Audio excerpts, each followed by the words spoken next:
Good afternoon, students. In the previous class, we have covered two of the salient features of oxidation states of transition elements. Okay. Today, we shall continue from the third point. Highest oxidation state shown by any metal is +8. Okay. Example given is ruthenium and osmium. Molecular formula is OSO4. Some transition elements show oxidation state of 0 in their compounds. Okay. So, this is an example for the transition element which shows 0 oxidation state. So, these are also called coordination compounds. So, tetracarbonyl nickel 0 and pentacarbonyl iron 0. Carbonyl ligand has 0 oxidation state, therefore, nickel also 0. On the other example, tetracarbonyl iron also we have got carbonyl ligand which has got 0 oxidation state, so iron is also 0. So, these are the examples for the transition element which show oxidation state 0. Okay. So, in the case of third example, ruthenium and osmium, okay, show maximum oxidation state. Oxygen, the oxidation state is -2 into 4 is 8. Okay. So, osmium has got a +8, therefore +8. So, these are the two oxidation states of different elements. Now, next slide, we will move to the next slide, complexing ability of transition elements. The cations of transition elements readily form complexes with several ligands. The ligands contain pair of electrons which are easily donated to the transition metal ions. So, each ligand will donate a pair of electrons to the central metal ion. Central metal ion is the transition element. Okay. So, thus these compounds form a large number of complex compounds. Transition metal cations have very small size and have high positive charge density. You know that transition metal cations have got small size. Okay. Therefore, charge density is very high. The ratio of charge to size is very high. Okay. Or that is high polarizing power or positive charge density. Okay. So, because of the small size, all transition elements have got high charge density, or in other words high positive charge density. Therefore, they accept lone pair of electrons from the ligands easily. Since the charge density is more, they can easily accept lone pair of electrons from the ligands. Okay. So, next slide.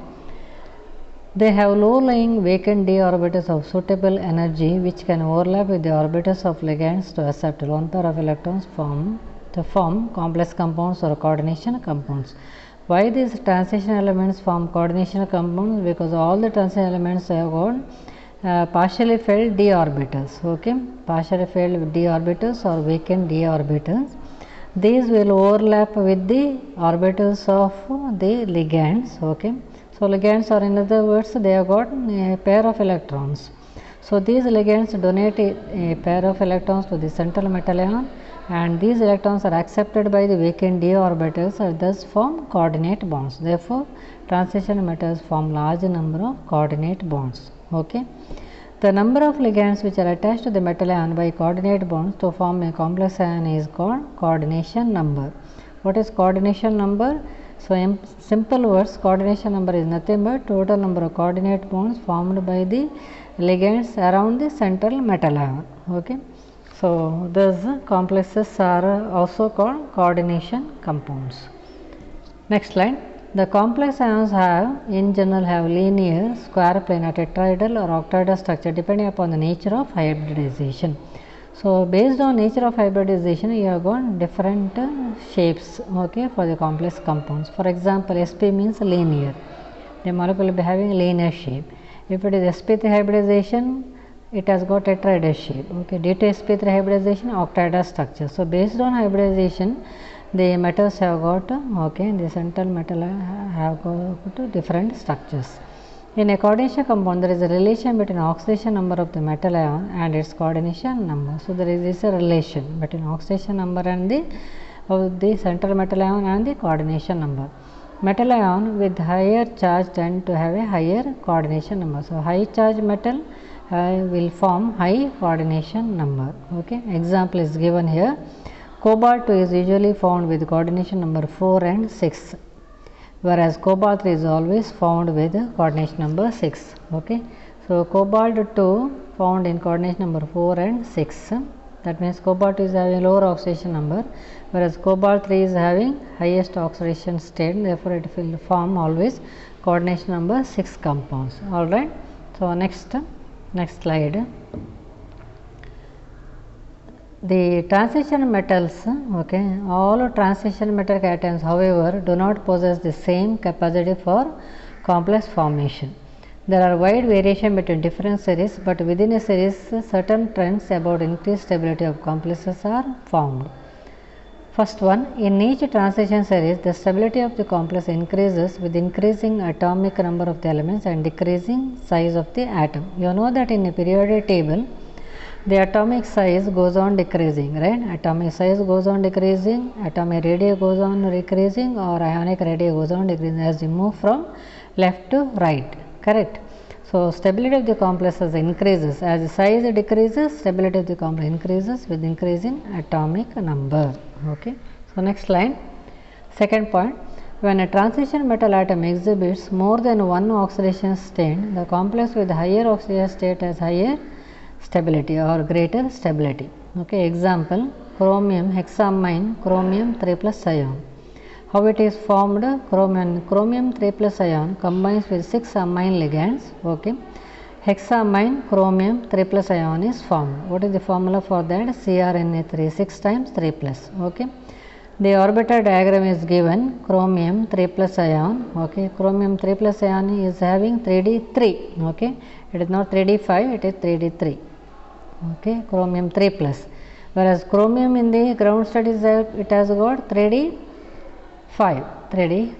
Okay. So, 3d3.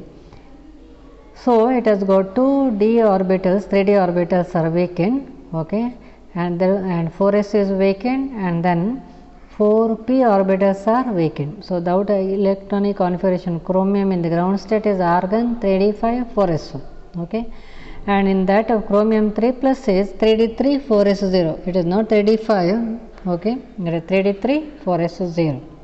Because 3 electrons are removed. From where the 3 electrons are removed, 4s is 1 and then 3d2 electrons are removed. Therefore, you will have 3d3 configuration. Alright.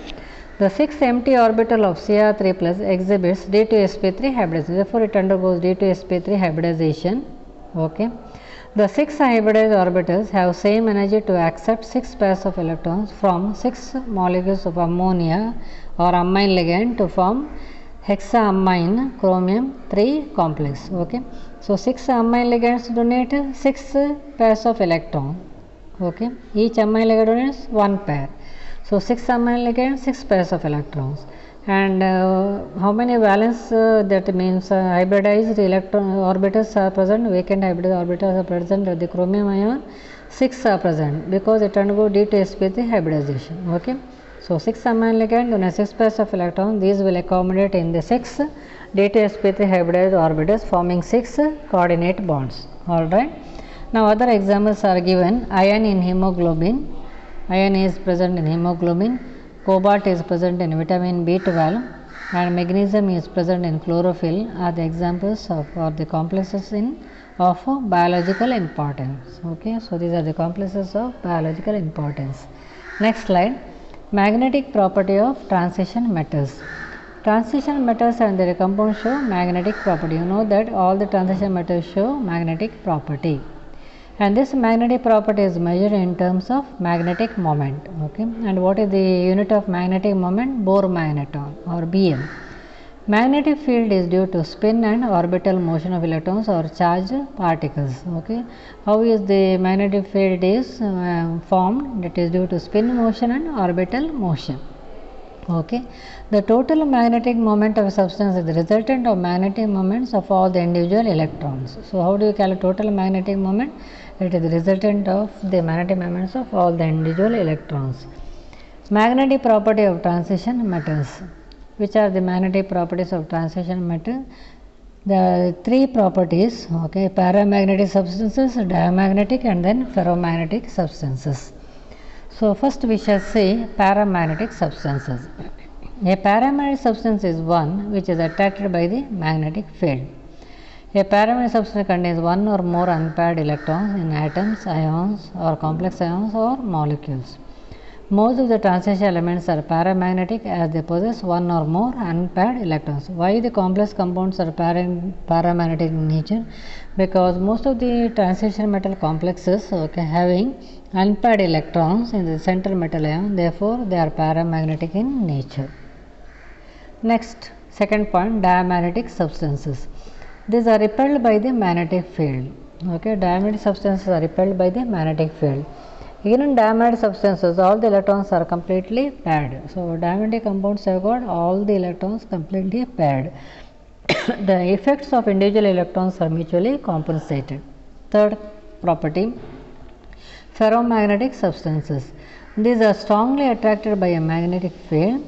They retain magnetism even after the removal of magnetic field. Ferromagnetic compounds are strongly attracted by the magnetic field and they retain their magnetic property even you remove the magnetic field. So it has been observed that in the case of iron, cobalt and nickel, the unpaired electron spin are exceptionally highly pronounced, causing reinforcement of paramagnetism. These contain domains of magnetism with a large number of atoms or ions in the same direction. These are strongly attracted by the magnetic field. These orderly arrangement domains exist even after the removal of magnetic field. What happens when magnetic field is applied to such compound? There exist domains of the magnetic field. All the electrons will align themselves. So you have domains with a large number of atoms or ions in the same direction. So they are attracted strongly by the magnetic field. And these domains will be present even after you remove the magnetic field. Next, expression for magnetic moment. So paramagnetic property depends upon two factors. Which are the two factors? Spin motion of the electron and then orbital motion of the electron. Spin motion is represented by magnetic moment due to spin motion is represented by μs. It can be calculated using the formula, spin only formula. μs is equal to square root of n into n plus 2. So which is the formula for that? μs is equal to square root of n into n plus 2 Bohr magneton. Now what is Bohr magneton? Bohr magneton is nothing but h by 4 pi mc. What is n? N is the number of unpaired electrons. Now in that h by 4 pi mc, E is the electronic charge, h is Planck's constant, m is the mass of the electron and c is the velocity of light. So spin only formula is given by μs is equal to square root of n into n plus 2 Bohr magneton. Next slide. The magnetic moment due to spin as well as orbital motion is calculated by Landis formula. Alright. So when you include orbital motion also to the spin motion, you will get Landis formula. Now what is that Landis formula? How do you represent? Mu s plus L is equal to square root of 4s into s plus 1 plus L into L plus 1 Bohr magneton. What is S? Capital S, total value of spin quantum number. What is L? Total value of orbital angular momentum. What is 1 Bohr magneton? That is equal to h by 4 pi mc. What is E? Electronic charge. What is H? Planck's constant. What is M? Mass of the electron. C? Velocity of light. So this formula mu s plus L is equal to square root of 4s plus s into 1. That means 4s into s plus 1 plus L into L plus 1. That is called Landis formula. For elements in 3D series, orbital contribution is suppressed by the electric field of surrounding atoms. In 3D series, orbital contribution is suppressed. Therefore, L is 0. What is L? That is nothing but orbital contribution. So you have got L is equal to 0. L is equal to 0. So magnetic moment of spaces will be practically equal to value of spin alone. So L is 0. Therefore you have to calculate by spin alone formula. 3D series L is 0. S is the number of unpaired electron divided by 2, therefore is equal to n by 2. Mu s plus L is equal to square root of 4s into s plus 1 plus L into L plus 1 Bohr magneton. Substitute s is equal to n by 2. L is equal to 0. Mu s is equal to square root of 4 into n by 2 into n by 2 plus 1 plus 0. mu s is equal to square root of n into n plus 2 Bohr magnet. So this will reduce orbital and spin motion formula, or Landis formula reduces to square root of n into n plus 2 Bohr magnet. Okay. What is capital S? Total value of spin quantum number. How do you calculate 1 Bohr magneton h by 4 pi mc? Okay. What is E? Electronic charge. H Planck's constant. M is the mass of the electrons. C is the velocity of light. Next slide. Comparison of mu s plus L with the experimental value of mu. Okay. You can calculate the mu s value, calculate mu s plus L value, and then compare it with observed value. Observed value is obtained by experiment. Okay. So first ion is titanium plus 3. What is the electronic configuration? D1. Outer electronic configuration, that is D1. The spin only formula you will get value as 1.7, and orbital and spin formula or Landis formula you get it as 3. Okay. And observed value is in between 1.7 to 1.75. Okay. So V plus 3, the outer electronic configuration, that is vanadium, is D2. The spin only formula magnetic moment is 2.83, Landis formula 4.47, and observed value is 2.7 and 2.85. Okay. And then chromium 3 plus D3, okay, that is outer electronic configuration. 3.88 is the mu s value, and the mu s plus L value is 5.2. Okay. Mu observed is 3.7 to 3.9. Similarly, chromium 2 plus 2 oxidation state, electronic configuration D4, and mu s value is 4.9, mu s plus L is 5.48, and mu observed is 5.1, 5.7. Manganese D5, 5.92 mu s value, mu s plus L value is 5.92, so mu observed is 5.6 to 6.1, same range you will get, right. Then Fe plus 2, okay, Fe plus 2 is D6, okay, 4.9 mu s value, and then mu s plus L is 5.48, and observed value is 5.1 to 5.7. Okay. Cobalt 2 plus is D7, mu s value is 3.88, and mu s plus L value is 5.2, mu observed is 4.8 to 5.2. Okay. Nickel D8 configuration, mu s value is 2.83, 4.47 is, and mu s plus L value, mu observed is 2.8 to 3.8. Copper is D9, mu s value is 1.73, and mu s plus L is 3, and then mu observed is 1.7 to 0.2. Okay. Next slide. Reasons for the observed trend. So we shall see now what are the reasons for the observed trend. The experimentally observed magnetic moment mu observed exceeds mu s, but is as high as mu s plus L. When you see the tabular column, you will find that experimentally observed magnetic moment mu observed exceeds mu s, but it is as high as mu s plus L. Okay. The contribution of the spin quantum number and angular momentum of the electron to the total magnetic moment is not affected by the environment in which the electron is present. The contribution of the spin quantum number and angular momentum of the electron to the magnetic moment, it is not affected by the environment in which the electrons are present. Alright. The 3D orbitals are more exposed compared to 4D, 5D and 4F metal ions. Which orbitals are more exposed? 3D orbitals compared to 4D, 5D and 4F metal ions. Hence, orbital angular momentum contribution to the magnetic moment is quenched partially or completely. So, it will be quenched or suppressed partially or completely. Okay. Next slide. The quenching of orbital moment occurs due to the ligand. Why the quenching of orbital moment takes place? Due to the presence of ligands. They restrict the orbital motion of the electrons in metal ion in the complex. Okay. So, the ligands restrict the orbital motion of the electrons in the metal ion of the complex. So, they restrict. That is why quenching will take place.